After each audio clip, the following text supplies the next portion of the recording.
The Story of Colors by Subcomandante Marcos. I light my pipe, and after 3 ceremonial puffs, I begin to tell you just the way old Antonio used to tell it. The Story of Colors.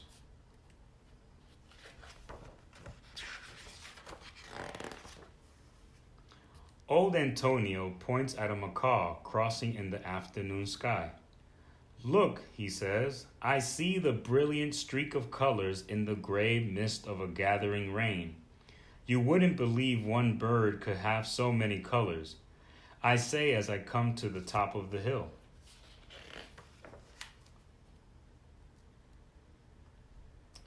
Old Antonio sits down on a hillside where the mud isn't spilling onto the main road. He catches his breath while he rolls another cigarette. A few steps further on, I see that he's lingered behind.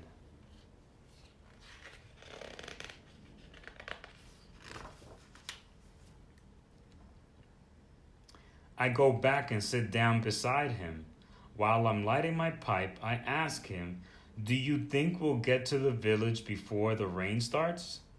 Old Antonio doesn't seem to hear me.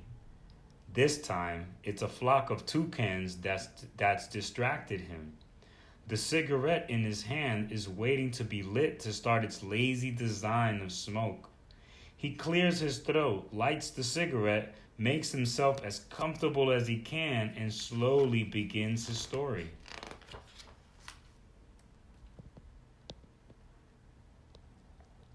The macaw didn't used to be like this. It hardly had any color at all. It was just gray. Its feathers were stunted like a wet chicken. Just one more bird among all the others who didn't know how he arrived in the world. The gods themselves didn't know who made the birds or why.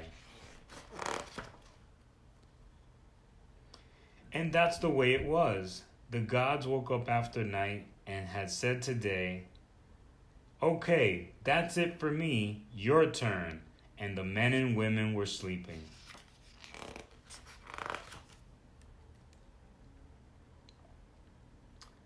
The gods were fighting. They were always fighting. They were very quarrelsome.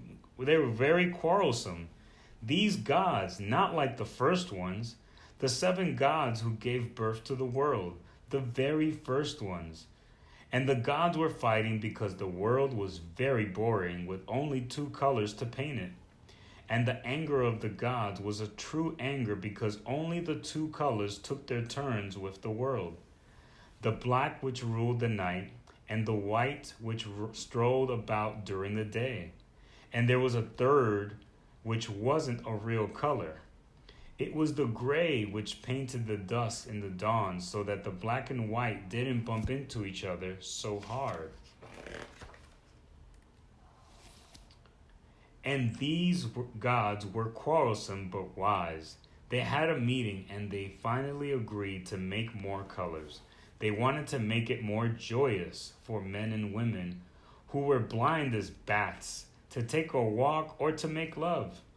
One of the gods took to walking so that he could think better, and he thought his thoughts so deeply that he didn't look where he was going.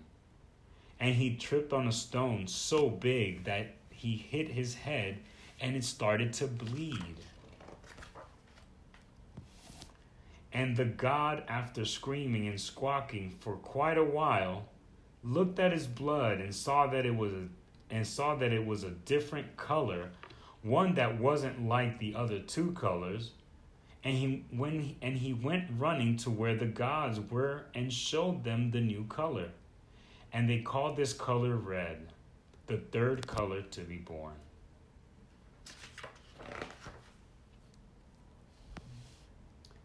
After that, another god looked for a color to paint the feeling of hope. He found it, though it took him a while, and he went to show it to the assembly of gods, and they named this color green, the 4th color.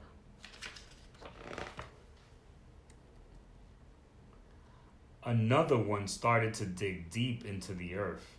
"What are you doing?" asked the other gods.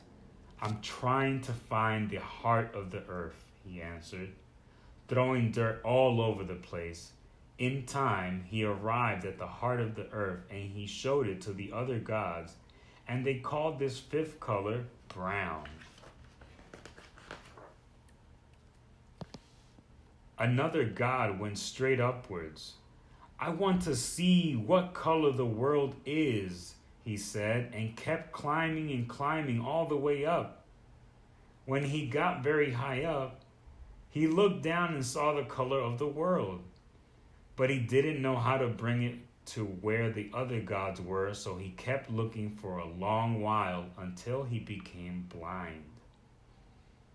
Because the color of the world stuck to his eyes, he came down as best as he could, by fits and starts, and he arrived where the assembly of the gods was, and said to them, "I am carrying the color of the world in my eyes," and they named the sixth color blue.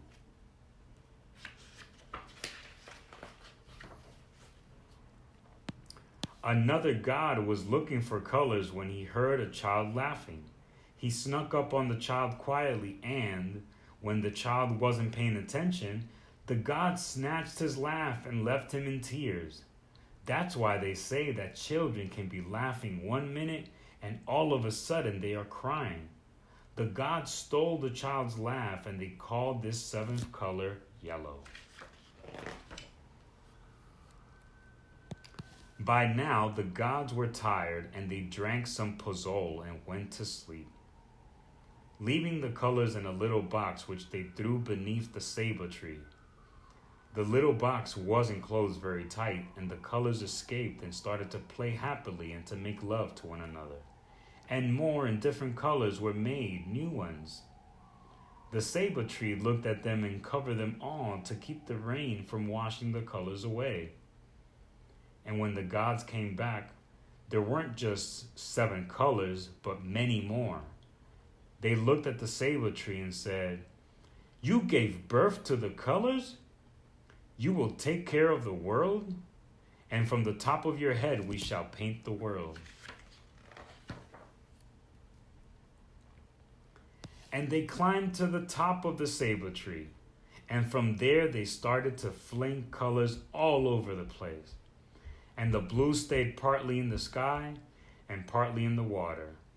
The green fell on the plants and the trees, and the brown, which was heavier, fell to the ground, and the yellow, which was a child's laugh, flew up to paint the sun.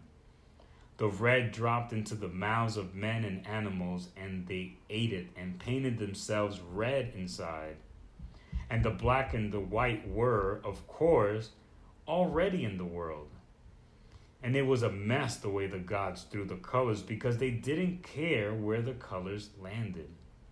Some colors splattered on the men and women, and that is why there are peoples of different colors and different ways of thinking. And soon the gods got tired and went to sleep again. These gods just wanted to sleep. They weren't like the first ones, the ones who gave birth to the world. And then, because they didn't want to forget the colors or lose them, they looked for a way to keep them safe. And they were thinking about that in their hearts when they saw the macaw. And they grabbed it and started to pour all the colors on it, and they stretched its feathers so that the colors could all fit. And that was how the macaw took the hold of the colors.